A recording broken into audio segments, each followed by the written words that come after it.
안녕하세요 여러분, 시니어 건강정보입니다. 오늘은 많은 분들이 건강을 위해 드시는 잡곡밥, 그 잡곡밥과 정말 잘 어울리는 음식들, 그리고 의외로 함께 먹으면 좋지 않은 음식들에 대해서 자세히 알아보려고 해요. 요즘 주변을 보면 흰 쌀밥보다는 잡곡밥을 드시는 분들이 정말 많아졌죠? 저도 집에서 항상 잡곡밥을 해먹는데요. 그런데 이 잡곡밥도 어떤 음식과 함께 먹느냐에 따라서 영양소 흡수율이 달라지고 소화도 달라진다는 사실 알고 계셨나요? 오늘 이 시간이 끝나고 나면 여러분의 식탁이 한층 더 건강해질 거예요. 먼저 잡곡밥이 우리 몸에 왜 좋은지부터 간단히 짚고 넘어갈게요. 잡곡에는 현미, 보리, 수수, 조, 기장, 검은콩, 팥 같은 다양한 곡물들이 들어가잖아요. 이 곡물들은 백미에 비해 식이섬유가 풍부하고 비타민, B군도 많이 들어있어요. 특히 우리 나이대의 중요한 혈당 조절에도 도움이 되고요. 그런데 여기서 중요한 건 이 좋은 잡곡밥을 더욱 효과적으로 먹을 수 있는 방법이 있다는 거예요. 바로 궁합이 맞는 음식들과 함께 먹는 거죠. 자, 그럼 본격적으로 잡곡밥과 궁합이 좋은 음식들부터 하나씩 살펴볼게요. 첫 번째로 말씀드릴 음식은 바로 김치예요. 우리 식탁에서 빠질 수 없는 김치죠. 김치는 발효식품이라서 유산균이 풍부한데요. 이 유산균이 잡곡밥에 식이섬유와 만나면 정말 환상의 조합이 돼요. 식이섬유는 장 속 유익균의 먹이가 되거든요. 그러니까 잡곡밥에 식이섬유가 김치의 유산균을 더 활발하게 만들어주는 거죠. 장 건강에 이보다 좋은 조합이 없어요. 특히 배추김치나 깍두기 같은 김치류는 잡곡밥에 부족할 수 있는 비타민 C도 보충해줘요. 김치 담글 때 들어가는 고춧가루에는 캡사이신도 있어서 소화를 도와주고요. 제 경험상으로도 잡곡밥에 잘 익은 김치 한 입같이 먹으면 소화가 훨씬 잘 되더라고요. 두 번째는 된장찌개예요. 된장도 김치처럼 발효식품이죠. 된장의 이소플라본 성분은 특히 여성분들의 갱년기 증상 완화에도 도움이 되고 항암 효과도 있다고 알려져 있어요. 잡곡밥과 된장찌개를 함께 먹으면 단백질과 탄수화물의 균형도 잘 맞고 된장의 효소가 잡곡밥의 소화를 도와줘요. 특히 된장찌개에 두부를 넣어서 드시면 더 좋아요. 잡곡의 불완전 단백질과 두부의 완전 단백질이 서로 보완 관계가 되거든요. 여기에 버섯이나 호박, 감자 같은 채소를 듬뿍 넣으면 영양학적으로 정말 완벽한 한 끼가 되는 거죠. 세 번째로 나물 반찬들이에요. 시금치나물, 콩나물, 숙주나물, 고사리나물 같은 것들이요. 이런 나물들은 대부분 칼로리가 낮으면서도 비타민과 미네랄이 풍부해요. 잡곡밥에는 철분이 있는데 식물성 철분은 흡수율이 좀 떨어지는 편이거든요. 그런데 나물에 들어있는 비타민C가 이 철분의 흡수를 도와줘요. 특히 시금치는 엽산이 풍부해서 빈혈 예방에도 좋고요. 콩나물은 아스파라긴산이 들어있어서 숙취 해소에도 도움이 돼요. 고사리는 식이섬유가 많아서 변비 예방에 좋고요. 저는 개인적으로 잡곡밥에 나물 서너 가지 올려놓고 비빔밥처럼 먹는 걸 정말 좋아해요. 참기름 한 방울 두르고 비벼 먹으면 그 맛이 정말 일품이에요. 네 번째는 생선구이예요. 고등어, 갈치, 삼치 같은 등푸른 생선들이 특히 좋아요. 이런 생선들에는 오메가3 지방산이 풍부한데 잡곡밥에 탄수화물과 생선의 단백질, 그리고 건강한 지방이 만나면 영양학적으로 정말 이상적인 균형이 돼요. 오메가3는 우리 나이대에 특히 중요한 영양소잖아요. 심혈관 건강에도 좋고 뇌 건강에도 도움이 되고요. 잡곡밥의 식이섬유는 또 콜레스테롤 수치를 낮춰주는데 생선의 오메가3와 시너지 효과를 내서 혈관 건강에 더욱 좋아요. 특히 고등어구이 한 토막에 잡곡밥 한 공기, 그리고 무채나 상추를 곁들이면 정말 완벽한 식사가 되는 거죠. 생선 먹을 때 레몬즙을 살짝 뿌려 먹으면 비린내도 잡고 비타민C도 보충되니 일석이조예요. 다섯 번째는 두부예요. 순두부찌개나 두부조림 또는 그냥 연두부에 양념장 얹어서 드시는 것도 좋아요. 두부는 식물성 단백질의 보고죠. 잡곡밥만 먹으면 단백질이 부족할 수 있는데 두부가 그걸 완벽하게 보완해줘요. 두부의 이소플라본은 여성 호르몬과 비슷한 작용을 해서 갱년기 여성분들에게 특히 좋고요. 칼슘도 풍부해서 골다공증 예방에도 도움이 돼요. 제가 아는 한 분은 매일 아침 잡곡밥에 순두부찌개를 드시는데 피부도 좋아지고 체력도 좋아졌다고 하시더라고요. 여섯 번째는 미역국이나 다시마국 같은 해조류예요. 미역이나 다시마에는 요오드가 풍부해서 갑상선 건강에 좋고 알긴산이라는 성분이 중금속 배출에도 도움을 줘요. 잡곡밥과 함께 먹으면 포만감도 오래가고 국물이 있어서 소화에도 도움이 되죠. 특히 미역국에 들어가는 쇠고기나 홍합은 철분과 단백질을 보충해주니까 영양학적으로 정말 좋은 조합이에요. 제 어머니께서도 항상 말씀하시는 게 밥 먹을 때 국이 있어야 소화가 잘 된다고 하시는데 실제로도 국물이 유액 분비를 촉진해서 소화에 도움이 된다고 해요. 일곱 번째는 버섯류예요. 표고버섯, 느타리버섯, 팽이버섯, 새송이버섯 등등이요. 버섯은 비타민 D가 풍부한데 특히 햇볕에 말린 표고버섯은 비타민 D 함량이 어마어마하게 높아요. 잡곡밥과 함께 먹으면 칼슘 흡수율도 높아지고요. 버섯에는 베타글루칸이라는 성분도 있어서 면역력 강화에도 도움이 돼요. 버섯 전골이나 버섯 볶음을 잡곡밥과 함께 먹으면 식감도 좋고 맛도 좋아요. 저는 가끔 여러가지 버섯을 넣어서 버섯덮밥을 해먹는데 간장 양념에 살짝 볶아서 잡곡밥 위에 얹으면 정말 맛있어요. 여덟 번째는 달걀이에요. 계란 후라이나 계란찜, 삶은 계란 모두 좋아요. 달걀은 완전식품이라고 불릴 정도로 영양소가 골고루 들어있죠. 특히 단백질이 우수하고 비타민 A, D, E도 풍부해요. 잡곡밥에 부족할 수 있는 동물성 단백질을 달걀이 보충해주는 거예요. 달걀 노른자에는 레시틴이라는 성분이 있어서 뇌 건강에도 좋고 콜린 성분은 기억력 향상에도 도움이 돼요. 아침에 잡곡밥 한 공기에 계란 후라이 하나, 김치 조금 먹으면 정말 든든하고 영양학적으로도 훌륭한 아침 식사가 되는 거죠. 아홉 번째는 호박이나 고구마 같은 단 채소류예요. 이런 채소들은 베타카로틴이 풍부해서 항산화 효과가 뛰어나요. 특히 늙은 호박은 몸에 붓기를 빼는 데도 도움이 되고요. 고구마는 식이섬유가 많아서 변비 예방에 좋아요. 잡곡밥과 함께 먹으면 단맛이 더해져서 식사의 만족도도 높아지고 영양학적으로도 비타민 E를 보충할 수 있어요. 다만 고구마는 너무 많이 먹으면 가스가 찰 수 있으니 적당량만 드시는 게 좋아요. 제 경험상으로는 잡곡밥 한 공기에 고구마 반 개 정도가 적당하더라고요. 열 번째는 요거트예요. 이건 좀 의외라고 생각하실 수도 있는데요. 식후에 요거트를 먹으면 장 건강에 정말 좋아요. 잡곡밥에 식이섬유와 요거트의 유산균이 만나면 장내 환경이 좋아지거든요. 특히 무가당 플레인 요거트가 좋아요. 단맛이 필요하면 꿀을 조금 넣거나 과일을 갈아 넣어서 드시면 돼요. 저는 점심 식사 후에 작은 컵으로 요거트 하나씩 먹는데 확실히 소화도 잘 되고 장 건강도 좋아진 것 같아요. 자, 이렇게 잡곡밥과 궁합이 잘 맞는 음식들을 살펴봤는데요. 이제는 반대로 잡곡밥과 함께 먹으면 좋지 않은 음식들에 대해서 알아볼게요. 이 부분이 사실 더 중요할 수도 있어요.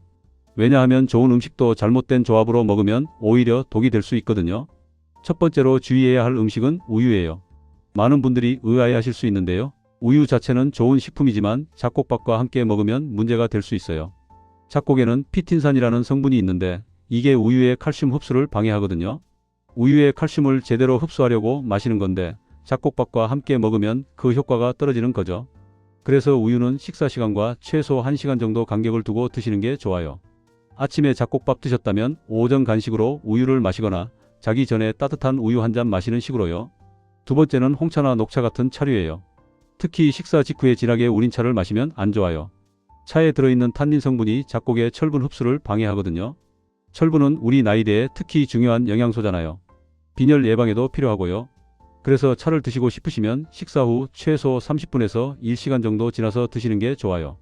또는 식사 전에 미리 드시거나요. 저도 예전에는 밥 먹고 바로 녹차를 마셨는데 이 사실을 알고 나서는 식후 1시간 뒤에 마시려고 노력해요. 세 번째는 탄산음료예요. 이건 당연하다고 생각하실 수 있는데 그 이유를 정확히 아시는 분은 많지 않으세요. 탄산음료의 인산 성분이 칼슘과 결합해서 체외로 배출되게 만들어요. 잡곡밥과 함께 먹던 다른 음식에서 흡수되는 칼슘까지 빼앗아가는 거죠. 게다가 탄산음료의 높은 당분은 혈당을 급격히 올려요. 잡곡밥을 먹는 이유 중 하나가 혈당 조절인데 탄산음료를 함께 마시면 그 효과가 상쇄되는 거예요. 건강을 생각한다면 식사 중이나 식후에는 물이 최고예요. 네 번째는 가공육이에요.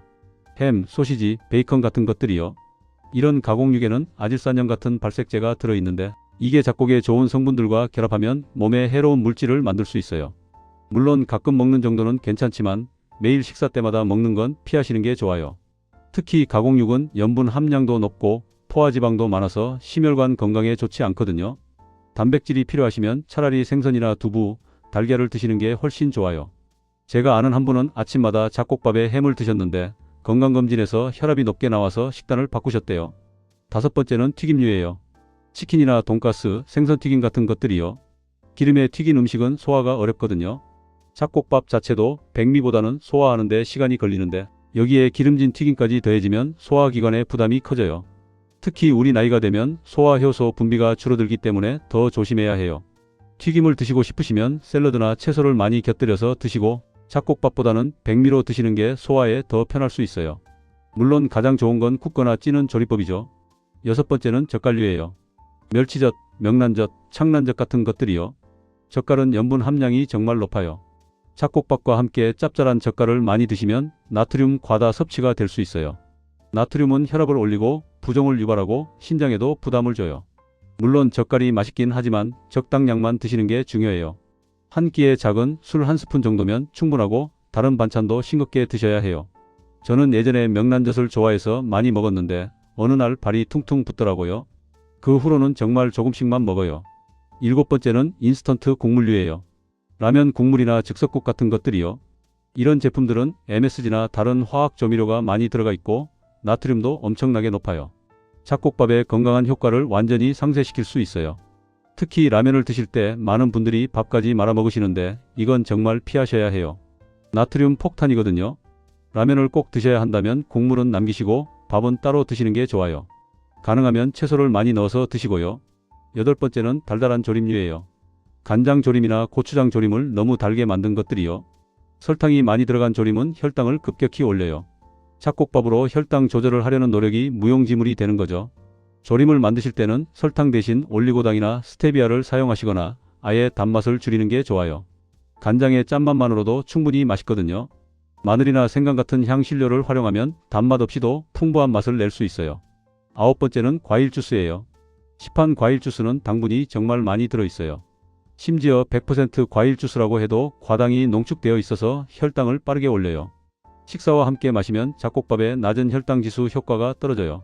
과일을 드시고 싶으시면 주스보다는 생과일을 드시는 게 좋아요. 과일의 식이섬유가 당분 흡수를 천천히 만들어주거든요. 그것도 식후 30분에서 1시간 후에 드시는 게 더 좋고요.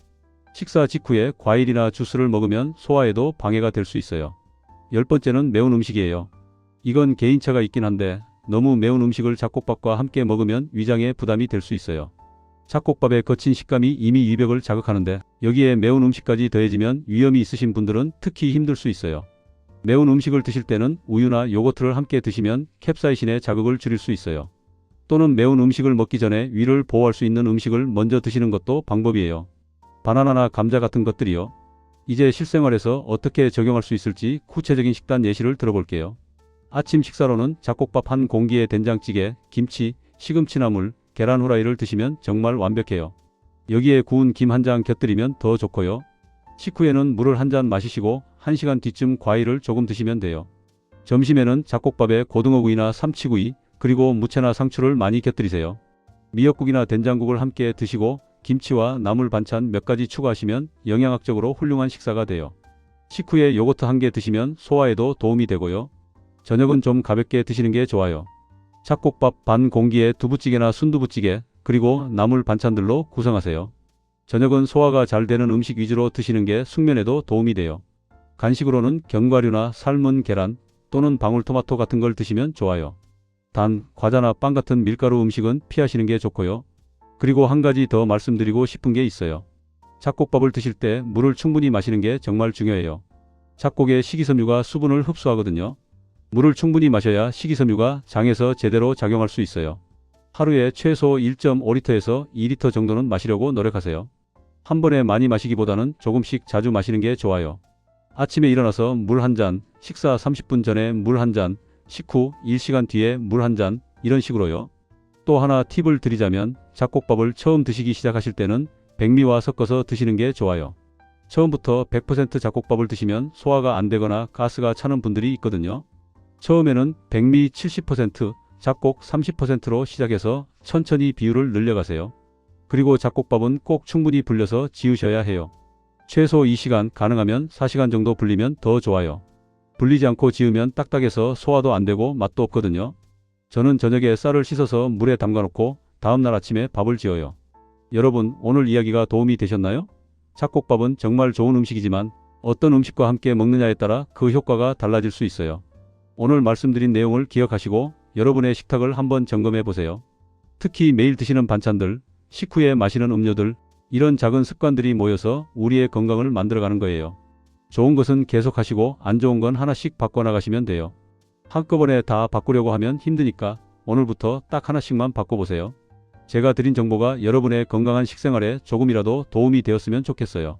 건강한 몸은 하루아침에 만들어지는 게 아니라 매일매일 좋은 음식을 올바르게 먹는 습관에서 시작되는 거니까요.